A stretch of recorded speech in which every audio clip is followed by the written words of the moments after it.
I'd been watching her for weeks. Room 732. She never moved, never breathed. Until tonight. She held a note to the camera, and my blood turned to ice. It didn't say, "Help me." It said, "I see you, Ethan." Then, the green light on my own webcam flickered to life. I'm not the one watching anymore. Something is breathing right behind me.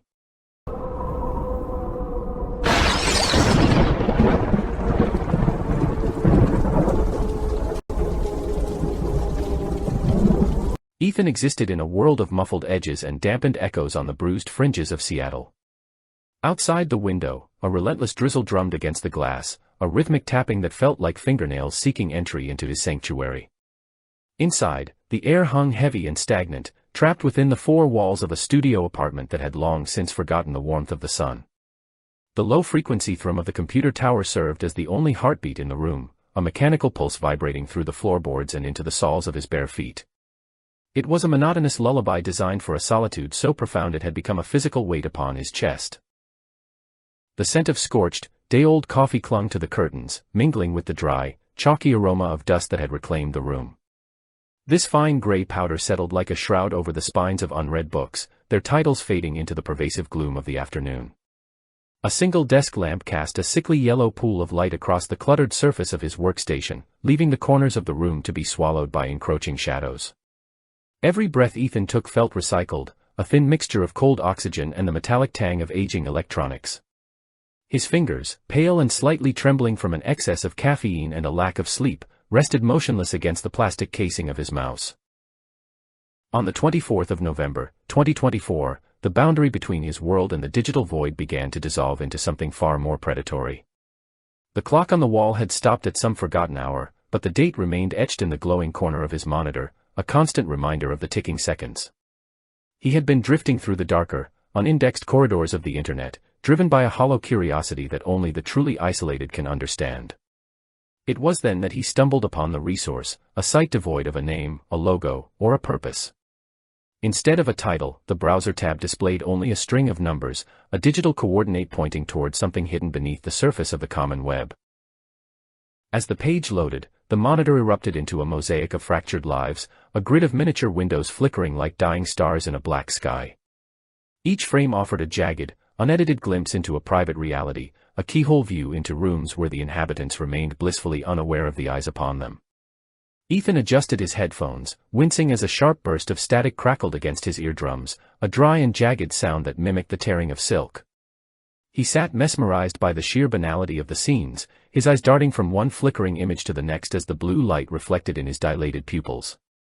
The voyeurism felt like a cold nectar, sweet and intoxicating, yet leaving a bitter aftertaste of shame that he chose to ignore. He scrolled past a kitchen where a flickering fluorescent light turned a chipped linoleum floor into a battlefield of harsh whites and deep blacks. Another window showed a nursery where a cradle swayed slightly in an unseen draft, though the occupant remained hidden beneath a pile of knitted blankets. Empty hallways in nameless apartment complexes stretched out in endless perspective, their walls stained by years of neglect and the rhythmic pulse of flickering security lights. Through the static, Ethan thought he could hear the distant, muffled sounds of a world continuing without him, a faucet dripping with a hollow metallic ring, a dog barking in a far-off yard, a television humming in a vacant room. The textures of the audio were wet and heavy, a symphony of ghost noises echoing through the wires of his headset. His cursor drifted aimlessly, a lone hunter in a sea of stolen moments, until it hovered over a specific frame in the lower corner of the grid. This window felt different from the others, its borders seemingly sharper and its darkness more absolute, as if the camera were peering into a void. The number assigned to it was 732, 3 digits that seemed to pulse with a faint, rhythmic intensity that matched the beating of his own heart. He felt a sudden, inexplicable chill crawl up the base of his spine, the tiny hairs on his arms standing in silent alarm against the cool air of the room. The atmosphere in his apartment seemed to thin, the hum of the computer rising to a fever pitch as if the machine itself were straining under the weight of the connection. With a movement that felt both inevitable and forbidden, his index finger applied pressure to the mouse button, the plastic click sounding like a gunshot in the suffocating silence. The screen flickered violently for a heartbeat, a chaotic dance of white noise and horizontal lines before the image finally stabilized into a high-definition clarity. The window expanded, swallowing the other thumbnails until only camera 732 remained, a monolithic presence in the center of his vision. Ethan leaned forward, his face bathed in the cold light of the liquid crystal display, his breath hitching in his throat. He found himself staring into a room so still it bordered on the impossible, a space where time seemed to have curdled into a thick, motionless sludge, waiting for him to look closer. The monitor screen acted as a singular, blinding sun in the dark cavern of Ethan's apartment, throwing a harsh, clinical glare across his cluttered desk. Within the digital frame of Windows 732, a world of terrifyingly perfect order unfolded, diametrically opposed to the chaos of his own surroundings. The room on the screen was a masterclass in minimalism, defined by four walls of a white so pure they seemed to lack any physical texture, as if they were constructed from solidified light. A single wooden desk, devoid of pens, papers, or any signs of human utility, stood in the center, casting a razor-sharp shadow against the pale floorboards. There was no dust dancing in the air of that room, no stray threads on the floor, and no imperfections in the paint, creating an environment that felt less like a living space and more like a vacuum-sealed chamber where time had been forced to hold its breath. In the center of this sterile void sat the girl, a figure of such profound stillness that Ethan found himself leaning closer to the glass, searching for the slightest evidence of life. Her back was turned to the camera, an elegant but rigid silhouette that seemed carved from fine porcelain. A cascade of chestnut hair fell over her shoulders, each strand appearing individually rendered in the high-definition feed, yet not a single one stirred in a breeze or shifted with the movement of her head. The fabric of her pale blouse was tucked neatly into her waist, the folds of the material frozen in place as if they had been starched into permanent submission. To Ethan, she looked less like a person and more like a religious icon or a waxen tribute left in an abandoned gallery, a mystery wrapped in a shroud of unwavering composure. The audio feed was a source of mounting torment, funneling a silence into Ethan's headphones that felt physical, heavy, and wet. It was not the simple absence of sound he was used to in his own apartment, but a pressurized hum, a low-frequency vibration that seemed to emanate from the very walls of her room. This silence was so absolute that it began to play tricks on his perception, magnifying the internal noises of his own body until they were deafening. He could hear the thick, rhythmic thud of his heart drumming against his ribs, a sound like a distant hammer hitting damp earth. Each time he blinked, the slide of his eyelids over his dry cornea sounded like the rustle of sandpaper, and his own breath, held tight in his chest, became a whistling gale that threatened to shatter the fragile peace of the broadcast. 1 hour bled into the next as the digital clock in the corner of his monitor flickered with the passage of time, yet the image remained a stagnant pool of white and chestnut. Ethan sat paralyzed in his ergonomic chair, his muscles locking into place as he mimicked her frozen posture, afraid that even the slightest shift of his weight would sever the invisible thread connecting them. His eyes were beginning to burn, the edges of his vision blurring into a soft gray haze, but he refused to turn away. He watched the way the light from the screen reflected off the surface of his cold, forgotten coffee, creating a tiny, shivering replica of her room on the surface of the dark liquid. He felt a strange, parasitic intimacy growing in his gut, a sense that by watching her, he was keeping her anchored to reality, or perhaps she was doing the same for him. The sterile white light of the monitor began to etch itself into the back of his retinas, so that even when he looked toward the dark corners of his bedroom, he saw the ghost of her chestnut hair dancing in the shadows. He noticed the minute details of her environment with an intensity that bordered on the religious, the grain of the wood on the empty desk, the specific angle of her shoulders, the way the shadows pooled at the base of her chair like spilled ink. There was no clock on her wall, no window to indicate the time of day, and no door visible within the frame to suggest an exit from that pristine cage. The isolation of the scene mirrored his own, but while his was a product of neglect and rot, hers felt intentional, a deliberate sanctification of loneliness that he found himself desperately wishing to join. By the second hour of his vigil, the physical toll of his obsession began to manifest in a creeping numbness that started in his fingertips and worked its way up his arms. The air in his room seemed to grow colder, smelling of the metallic tang of old copper and the dry, sweet scent of attic dust that had been disturbed. He could hear the house settling around him, the wood of the floorboards groaning under the weight of the night, but these sounds felt increasingly distant and irrelevant. The only reality that mattered was the one contained within the glowing rectangle, where the girl remained a statue of quiet contemplation. He began to imagine the texture of her hair, not as soft, living fiber, but as something cool and heavy, like the silk of an ancient tapestry or the cold metal of a violin string. His mind, starved for stimulation and frayed by the relentless silence, started to construct a narrative to justify the hours he spent staring at a screen of unmoving pixels. He told himself that he was a guardian, an observer of a rare psychological phenomenon, or perhaps a scientist documenting the limits of human patience. But beneath these thin layers of rationalization, a darker, more primal urge was taking root, a desire to be the thing that finally broke her stillness. He wanted to hear the chair creak beneath her weight, to see the rise and fall of her shoulders with a deep breath, to hear the rustle of her sleeves against the desk. This longing felt like a silken cord tightening around his throat, a delicious and terrifying pressure that made his pulse race in the hollow of his neck. As the sun began to set over the jagged skyline of Seattle, casting long, bruised shadows across his carpet, Ethan made no move to turn on the lights. The apartment descended into a deep, velvety gloom, leaving the monitor as a solitary lighthouse in a sea of ink. The reflection of the white room danced on the glass of his window, superimposing her sterile world onto the rain-slick streets outside, blurring the line between the digital and the physical. He felt a sudden, sharp pang of jealousy toward the very air in her room, wishing he could breathe the same filtered, stagnant oxygen that she did. The silence in his headphones had evolved into a high-pitched ring, a needle-thin sound that felt like it was stitching his consciousness directly into the feed. When exhaustion finally began to pull at the corners of his mind, Ethan found that he could not bring himself to close the browser tab or power down the machine. Instead, he dragged a spare pillow from his bed and curled into a cramped position on the floor beside his desk, his head resting against the vibrating plastic of the computer tower. He left the volume at its highest setting, the white noise of her room washing over him like a cold, electronic tide. He lay there in the dark, watching her through the gap between his arm and the desk, the glow of the screen painting his skin in shades of ghostly blue. He drifted on the edge of sleep, his senses heightened to the point of agony, waiting for the sound of a heartbeat that wasn't his own. In the shallow depths of his slumber, the world of the screen and the world of his bedroom began to bleed into one another until he could no longer tell where the carpet ended and the white floorboards began. He dreamt of chestnut hair tangling around his fingers, feeling not like hair at all, but like cold, damp vines that smelled of rain and old paper. The sound of the static in his ears transformed into a soft, rhythmic breathing, a wet and labored inhalation that seemed to come from directly beneath his desk. He twitched in his sleep, his hand searching for the mouse in the dark, his mind trapped in a loop of staring at that unmoving back, that perfect neck, that silent promise of something hidden. The morning light arrived not as a relief, but as a dull, gray intrusion that paled in comparison to the brilliance of the monitor.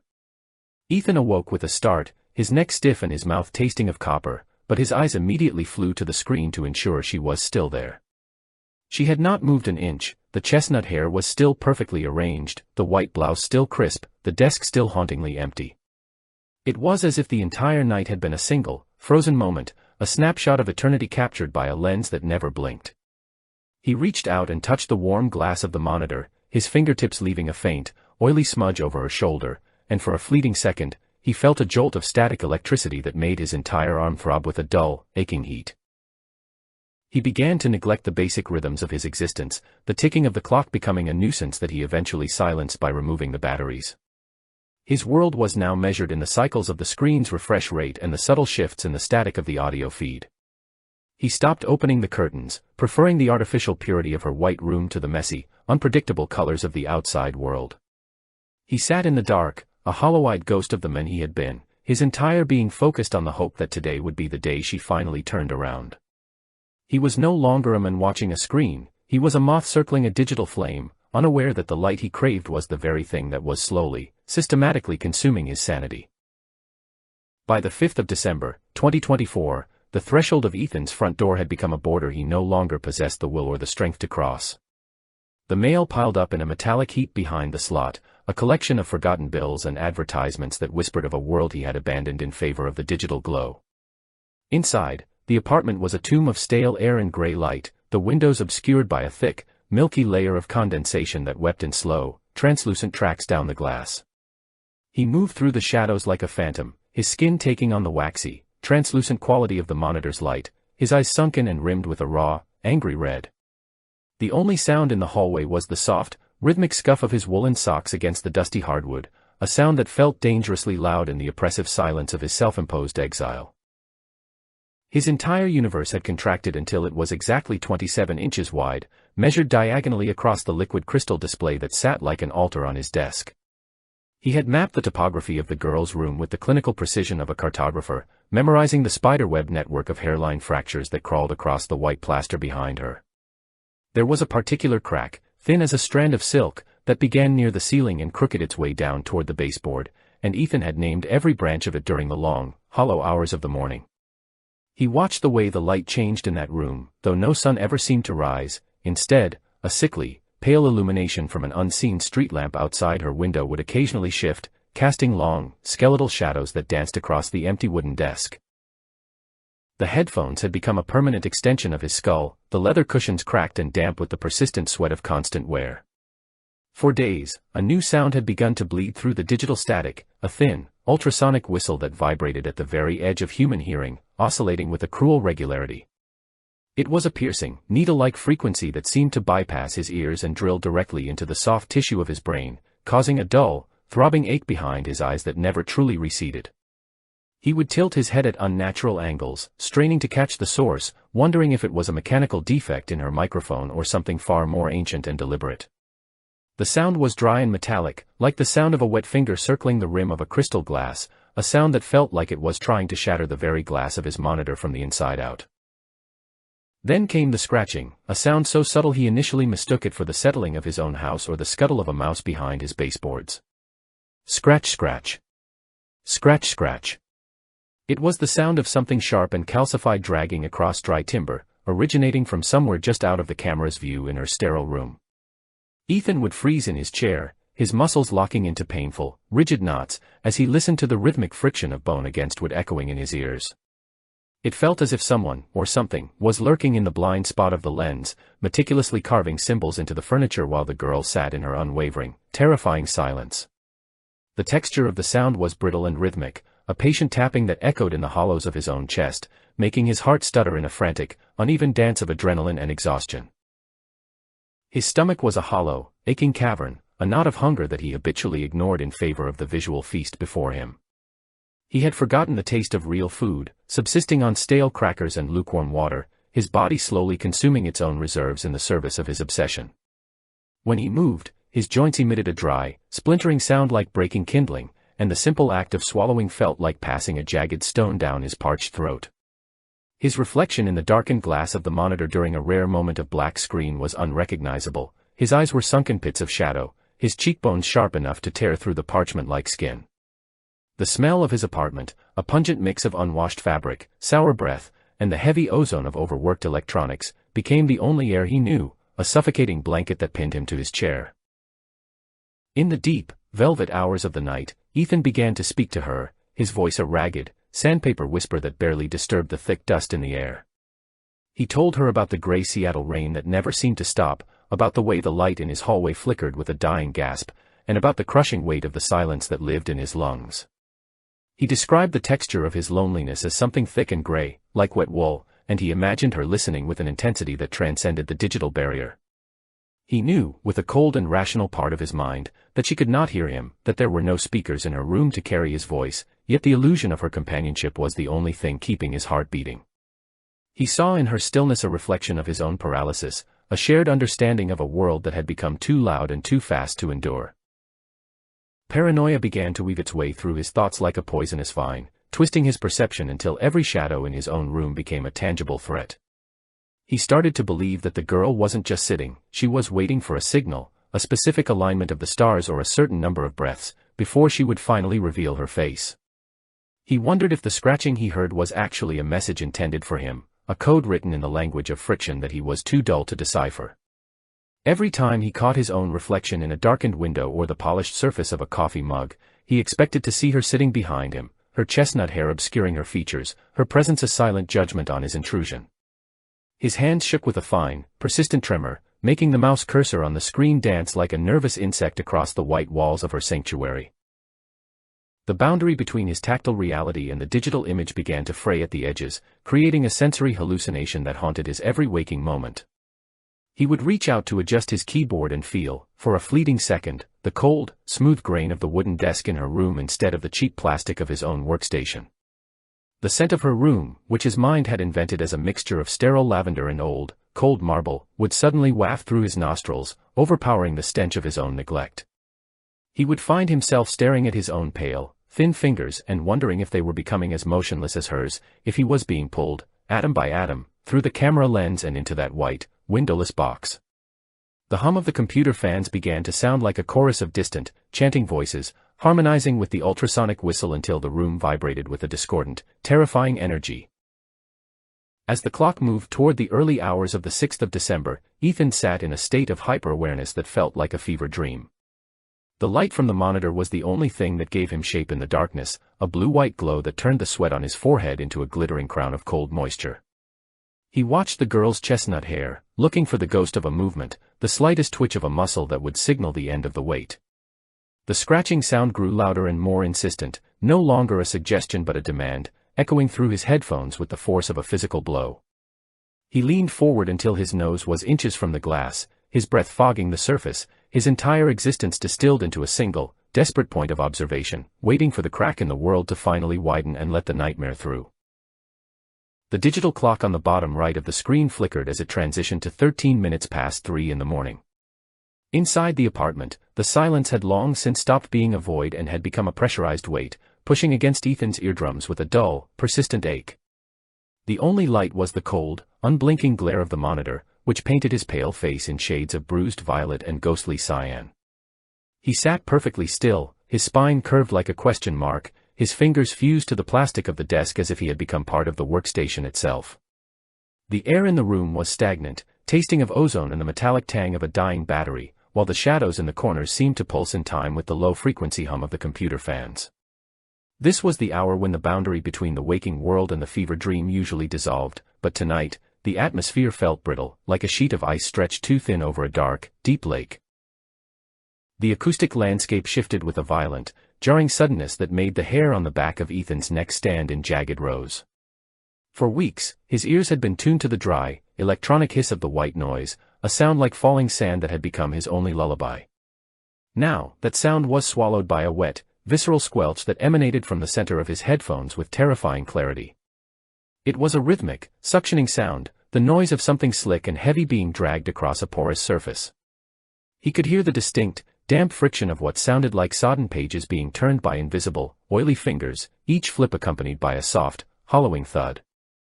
The sound was so intimate, so close to his inner ear, that he could almost feel the phantom spray of cold moisture against his cheek, making his skin crawl with 1,000 invisible legs.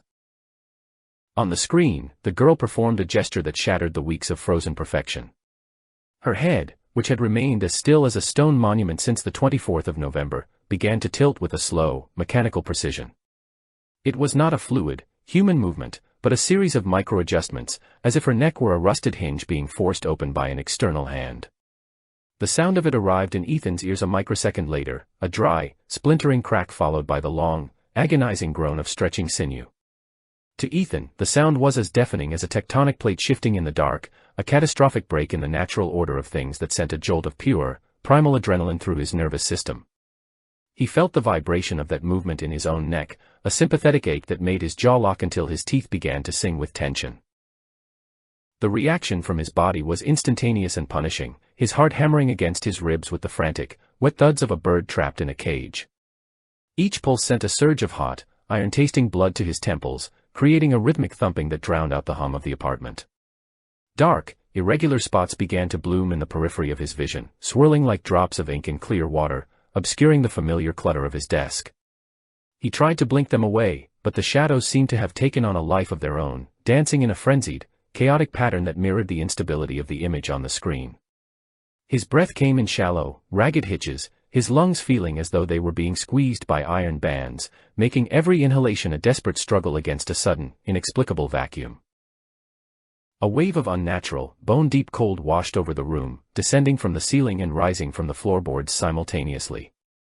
It was not the biting chill of a winter wind, but a hollow, subterranean frost that seemed to suck the warmth directly out of his marrow. Ethan watched as his own breath began to manifest in the air before him, a series of thin, gray plumes that hung motionless in the light of the monitor. The temperature dropped with such ferocity that the plastic casing of his computer began to pop and groan, the material contracting under the sudden thermal shock. He felt the tip of his nose go numb, followed by the edges of his ears, while the sweat on his forehead turned into a thin, crystalline glaze that felt like shards of glass against his skin. The smell arrived next, seeping through the rectangular slats of the ventilation duct above his head with the stealth of a predator. It was a cloying, heavy scent that carried the unmistakable weight of deep-seated rot and the sweet, sickly aroma of decaying lilies. It smelled of stagnant water trapped in a basement for decades, of damp earth disturbed in the middle of a forest, and of something metallic and ancient that had never known the sun. Ethan felt the back of his throat tighten as the odor coated his tongue, leaving a greasy, bitter film that made him want to retch. It was the smell of the girl's room, he realized with a jolt of terror, a scent that had no business existing in the sanitized air of a modern apartment building. His feet, resting flat on the floor, began to register a change in the texture of the carpet that defied every law of physics. The synthetic fibers, once soft and unremarkable, now felt like a field of calcified needles, sharp and unyielding against his soles. Beneath that prickly layer, he could feel a sickening dampness spreading, as if the floorboards were weeping a thick, viscous fluid that was slowly soaking into the fabric. Every time he shifted his weight, he heard a faint, bubbling hiss, the sound of air escaping from a waterlogged marsh. The sensation was so vivid, so tactile, that he looked down, half expecting to see dark, stagnant water rising over his ankles, but his eyes saw only the familiar gray carpet, even as his skin screamed of the wet, rotting reality beneath. The visual fidelity of the world around him began to fail, the edges of his bookshelf and the frame of his door blurring into a grainy, low-resolution mess. He reached out to touch the edge of his desk, but his hand seemed to leave a trail of digital artifacts in the air, a smear of afterimages that flickered and vanished like a failing light bulb. The shadows on the wall were no longer smooth, but composed of jagged, blocky pixels that shifted and reorganized themselves with every frantic beat of his heart. Reality was thinning, the physical substance of his apartment being replaced by the grainy, stuttering logic of a poorly compressed video stream. He felt as though he were becoming a ghost in his own life, a collection of data points being reorganized by an unseen hand to match the sterile, windowless void on the screen. He tried to stand, to tear himself away from the hypnotic pull of the monitor, but his legs felt as though they had been filled with lead. The cold had progressed into a numbing paralysis, locking his joints and turning his muscles into unyielding stone. He could only sit and watch as the girl continued her agonizingly slow tilt, her chestnut hair shifting like a curtain of dark silk to reveal a sliver of pale, bloodless skin at the base of her skull. The wet, squelching sound in his headphones grew louder, a chorus of voices and tearing paper that seemed to be whispering his name in a language made of static and sorrow.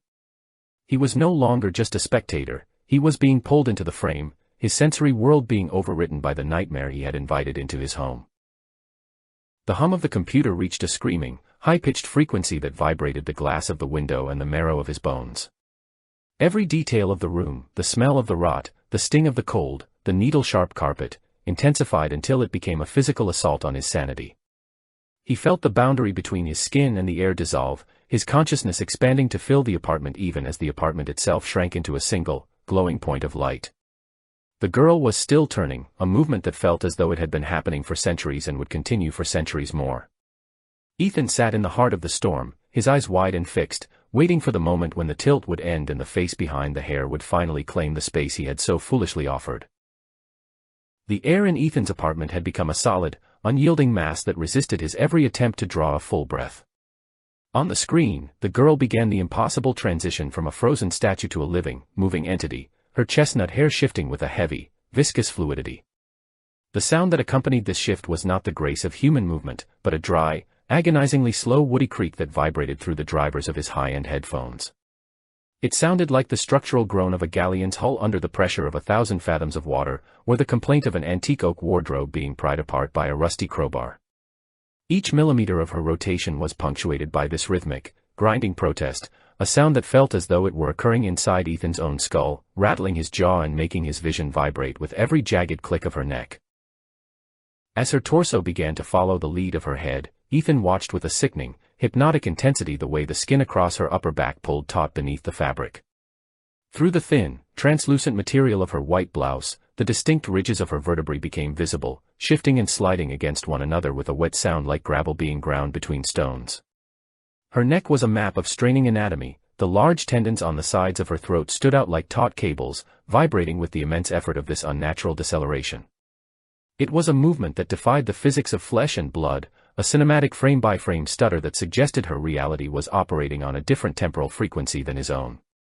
Ethan felt a cold, oily sweat begin to pool in the hollow of his collarbone, the moisture chilling him more effectively than the dead air of the room.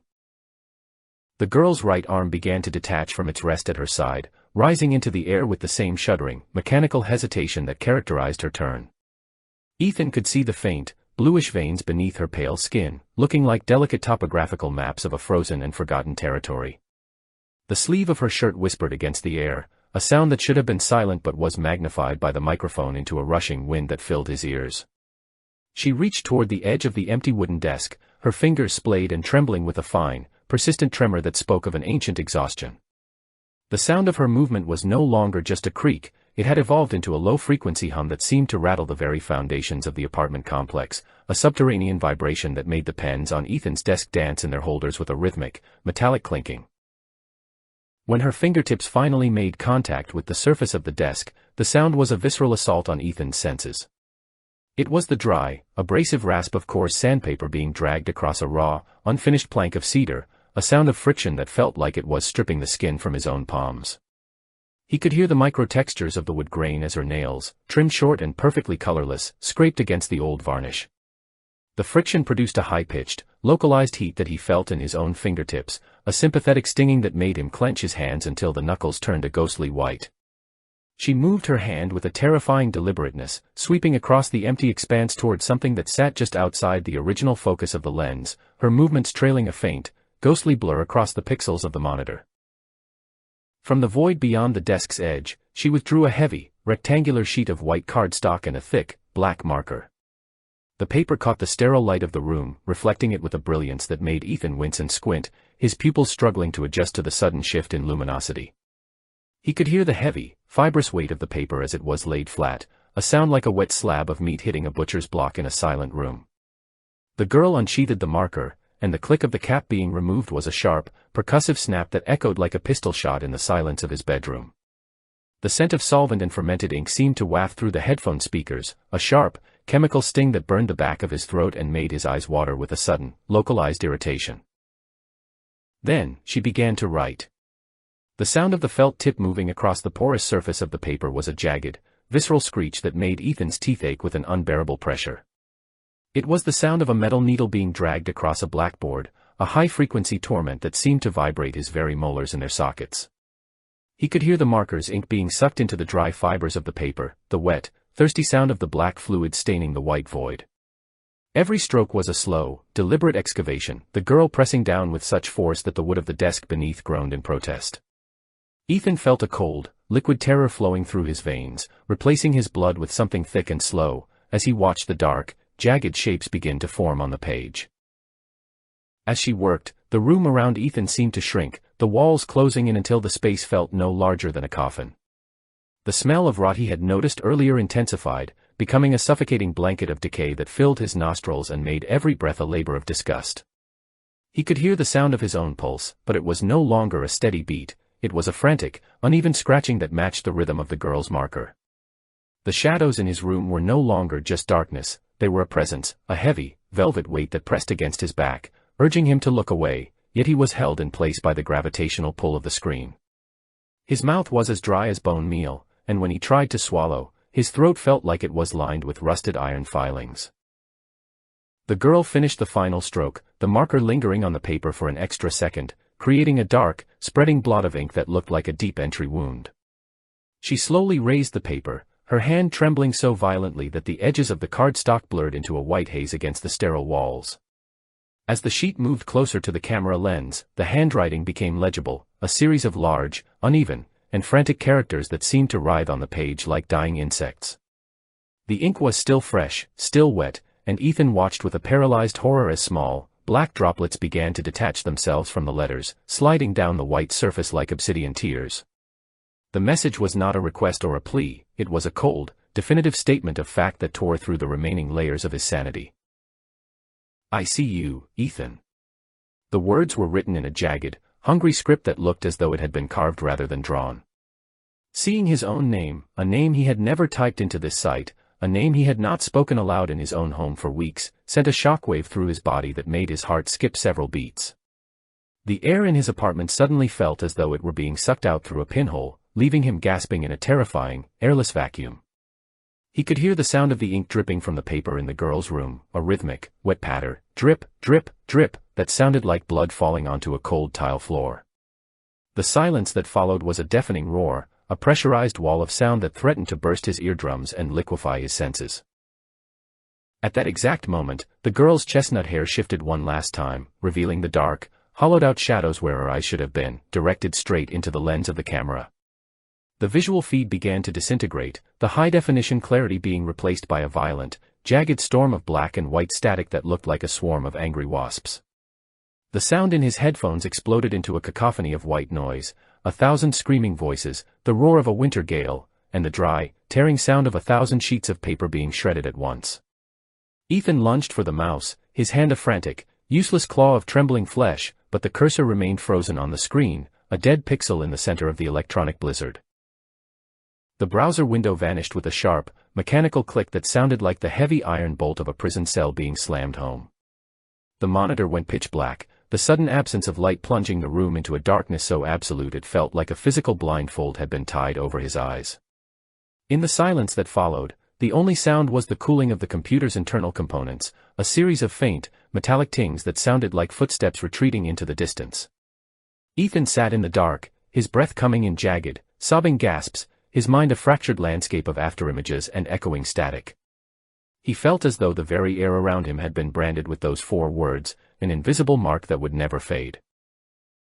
Slowly, the silence of the apartment began to fill with a new sound, a soft, persistent scratching that did not come from the headphones. It was a dry, rhythmic sound of fingernails on wood, coming from the underside of his own desk, directly beneath his shaking knees.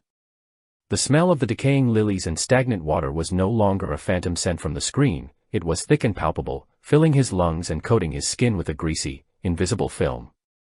He could feel the cold moisture of the carpet through his socks, the fibers now unmistakably wet and rotting as if a marsh were blooming in his floor.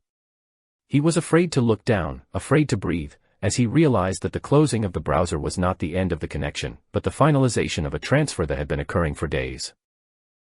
The silence that descended upon the room was not merely an absence of sound, but a material, suffocating presence that seemed to have its own weight and volume.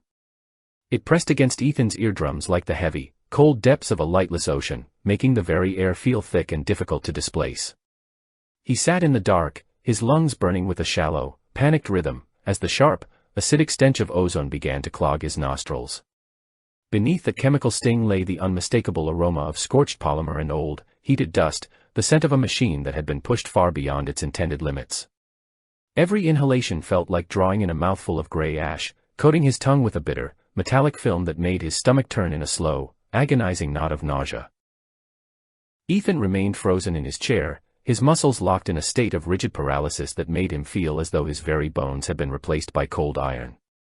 He was terrified to blink, his eyes wide and burning with a gritty, salt-like irritation, yet he stared into the void of the darkened monitor as if his life depended on it. In the periphery of his vision, he noticed a change, a tiny, microscopic fracture in the darkness. On the top edge of his monitor, the small, circular lens of his webcam began to stir with a malevolent energy. A miniature light, no larger than a grain of sand, suddenly flickered into existence, glowing with a toxic, emerald radiance that seemed to pulse in time with the thudding of his heart. The light was not a steady beam, but a rhythmic, breathing glow that cast a long, needle-thin shadow across the bridge of his nose. It was followed by a sharp, mechanical click that resonated through the hollow chambers of his headphones, a sound so crisp it felt like the snapping of a dry twig in a silent forest. Then came another click, deeper and more resonant, as the internal microphone engaged with a low-frequency hum that vibrated the very marrow of his teeth. Ethan could hear the static rising in his ears, a dry, electronic hiss that sounded like 1,000 insects moving under a sheet of parchment. This was the sound of a connection being established, a digital bridge being built across a chasm he had never intended to cross. The monitor, previously a dead slab of glass, surged to life with a violent, flickering brilliance that made Ethan flinch, though he could not turn away. The screen did not show the numbered site or the sterile white room of the girl, instead, it presented a grainy, high-contrast image that sent a jolt of ice through his veins. He was looking at his own apartment, but from a perspective that defied all logic. The camera was positioned high in the corner of the room, looking down at his workstation, capturing the shoulders and the pale, vulnerable of a man trapped in a green-tinted nightmare. He was seeing himself from the outside, a specimen pinned beneath a digital microscope, his every frantic breath visible in the rise and fall of his digital silhouette. He stared at his own back on the screen, noting the way his spine curved under the weight of his fear and the way the pale skin of his neck seemed to glow under the emerald light of the webcam. Seeing himself from this external vantage point felt like a fundamental violation of his own existence, as if his soul had been forcibly ejected from his body and forced to watch its own demise. He felt a sudden, sharp phantom pain at the base of his skull, a prickling sensation that mimicked the grainy texture of the video feed. He was no longer the one watching, he was the one being watched, his privacy stripped away layer by layer until there was nothing left but the raw, trembling reality of his isolation. His eyes drifted to the upper left corner of the monitor, where the shadows of his bedroom doorway were rendered as a thick, undulating mass of black pixels. From within that darkness, a movement began to manifest, a slow, liquid emergence that made the breath die in his throat. A hand, impossibly long and of a bruised, translucent whiteness, began to curl around the edge of the doorframe. The fingers were tapering and needle-like, twitching with a spider-like autonomy as they gripped the wood. There was no sound of footsteps on the floorboards, only the visual evidence of that pale, multi-jointed limb creeping into the frame of the camera that shouldn't even have been there. The smell of rot, which had been a mere suggestion in the previous hours, now became an overwhelming, physical assault that made his eyes water. It was the stench of stagnant water trapped in a lightless cellar, of old hair matted with damp earth, and the cloying, suffocating sweetness of a funeral parlor. Ethan felt the carpet beneath his bare feet turn into a cold, viscous marsh, the fibers weeping a thick fluid that soaked into his socks with a sickening, bubbling hiss. Every sense was being overwritten by the corruption on the screen, his physical apartment being replaced atom by the nightmare he had invited into his home through a string of nameless numbers. In the hollow silence of his headphones, a new sound began to grow, a wet, labored inhalation that sounded like air being drawn through a throat filled with freezing slush. It was followed by a whisper that lacked the structure of human speech, consisting only of the rasp of frost-chilled breath escaping from a set of ancient, withered lungs. The sound seemed to wrap around the back of his head, the sensation of a cold, damp wind brushing against his ear being so vivid that he felt his skin crawl with 1,000 invisible legs. He jerked his head forward, trying to escape the sensation, but on the monitor, he saw the pale hand move closer to his shoulder, its long fingers reaching out to touch the fabric of his shirt. Ethan finally understood the terrifying reality of the cycle he had entered. He had not been a casual observer of a strange girl, he had been the fuel for a manifestation, a source of attention that allowed a digital ghost to bridge the gap into the physical world. The site was not a collection of cameras, but a series of invitations, each one requiring a human mind to anchor the horror in reality. Now, the transfer was complete, and he was the new occupant of the frame, the new subject for 1,000 unseen eyes to watch in their own dark rooms. The hunter and the victim had merged into a single, terrifying point of observation, and there was no longer any distinction between the screen and the room. In a final, desperate attempt to reclaim his sanity, Ethan squeezed his eyes shut, pressing his lids together until his vision exploded in a shower of jagged, colorful sparks. But the darkness offered no refuge. The emerald light of the webcam was so intense that it pierced through the thin skin of his eyelids, staining his interior world a sickly, radioactive green. He could see his own name being written in the pulsing light, the letters ETHAN appearing on the back of his retinas like brands of white-hot iron. His mind was no longer his own, it had been indexed, uploaded, and filed away in a digital void where time had no meaning and the light never died. Behind him, in the heavy, rotting silence of the actual room, a new sound broke through the static, the distinct, rhythmic screech of a felt-tip marker being dragged across a sheet of dry, porous paper. The sound was sharp and visceral, coming from the shadows just inches from his left ear. He could hear the heavy, wet breathing of the thing that stood behind him, the sound of clicking bone and stretching sinew as it leaned over his shoulder. Each stroke of the pen felt like a razor being drawn across his own skin, a slow, agonizing signature that was marking him as a permanent resident of the site. The scratching stopped, and for a heartbeat that felt like an eternity, the room was filled with a silence so absolute it threatened to shatter the glass of the windows. Then, the wet, cold whisper returned, this time with a physical weight that pressed against his soul, promising a future of silent, unblinking observation. Ethan sat in the green glow, his hands clutching the edges of his desk until his fingernails cracked, realizing that he would never be alone again. The browser window might have been closed, but the eye was still open, and it would never, ever blink. He was no longer a man, he was a feed, a ghost in a machine that thrived on the very fear that was currently stopping his heart.